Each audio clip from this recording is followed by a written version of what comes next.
سل خولې سل خبرې کړي د چا خبره ومنم هغه به چې خاوي او که دا خبره ومنم خو څوک وایي رومان مسته یا مینې له طلایي ورکړه څوک وایي رومان مسته یا مینې له طلایي ورکړه او ځان د کام په سرې راکړه وینې له طلایي ورکړه خو څوک وایي د امن او د ژوند دپاره جنګ وکړه او څوک وایي په خپله ګلورینه خاوره ننګ وکړه او څوک وایي بچو له څه خواري او مزدوري وکړه څوک وایي په نوکه د قلم د حق یاري وکړه او څوک وایي پیرغون جوړ شه ځان له یوه بنګله واخله څوک وایي نه لاس کې د موسی د لاس امسه واخله او څوک وایي ټوپک واخله دښمن له نیغ ځواب ورکړه او څوک وایي قلم واخله تل ماتې په کتاب ورکړه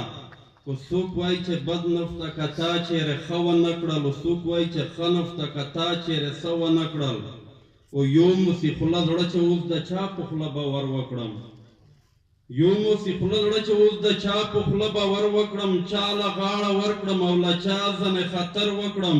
څوک د سر ساتونکي شمار کړم ډډه اوس له چا وکړم خو کډه د چا خواله یوسم کډه اوس له چا وکړم او کله مې زړه غواړي چې لاسونه نور په خوله کېږدم او کله مې زړه غواړي چې په خپل مزغي چاړه کېږدم او کله مې زړه وایي چې د ورکو څه لټون وکړه او کله مې زړه وایي بغاوت نور له ژوندون وکړه او دوی مخې له راغې اوس په دوو کې خو به یوه کوم دوی مخې له راغلې اوس په دوو کې خو به یوه کوم او یا به وجنم ځان او یا به تل ښه وینا کوم خو نه ایمان لرم ځان په خپله ختموی نه شم کړم به حمایت د ښکو چوپ پاتې کېدی نه شم څو پورې لګیا چې دلته دا انسان وژنې وي ګوره تر هغې به مې په ژبه دا غندنې وي څو پورې چې دلته د پښتون د سر سودا کېږي ګوره تر هغې به رانه دا ښکه وینا کېږي څو پورې چې دلته ورکېدنه د انسان کېږي ګوره تر هغې به رانه دا پوجار اعلان کېږي لا مې چې پر ګوته د دې ورکو څه درک نه وي لا مې چې په خپله د شته ځان ورپسې ورک نه وي او لا مې چې په دغه بې ضمیرو جوړ غوبل نه وي او لا یې چې دا زنه راتړلې په ململ نه وي وایي چې لا مو دا فرخوښي چې نړۍ ته ورښکاره نه وي لا مو چې پرې تېره دا سپېڅلې کلمه نه وي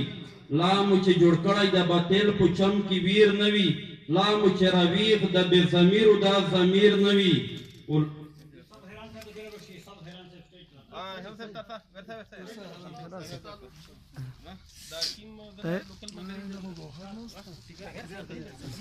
لا مو چې جوړ کړی د باطل په چم کې ویر نه وي لا مو چې راویښ د بې ضمیرو دا ضمیر نه وي او لا مې چې پوی کړی په احساس د نر پښتون نه وي لا مو چې پوی کړی د ظلمو په دې پسون نه وي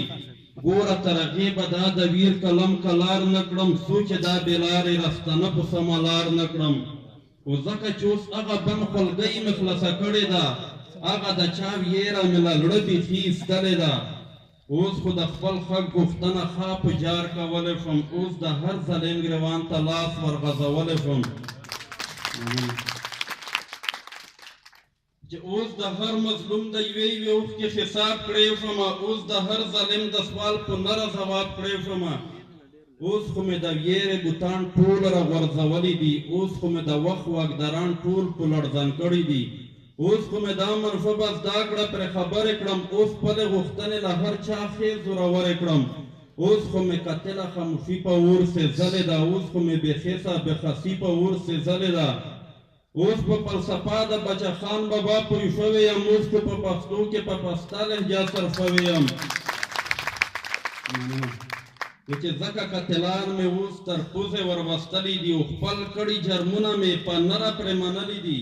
او ځکه دوی خیران دي چې د دې سره اوس څه وکړو واخلو په زور د زر که نور ورسره ښه وکړو خو ګورئ ما په زور اوس د دولت دوکه کوی نه شي زوی د میرزلي یم ما په بیه اخیستی نه شي چې ولې چې انګریز هم میرزلي ته وړاندیز کړی و ولې چې انګریز هم میرزلي ته وړاندیز کړی و ډېر یې د دولت پاللی ځان پرې کړولی و هغې نر پښتون کړی یې مدام له دولت کرکه وه ځکه خو صفا له پیرنګیانو یې دا ځمکه وه اوس مې که دوی واخلي په پیسو پښتون بیخي نه یم بیا خو زه خاکه نر بچی د میرزلي نه یم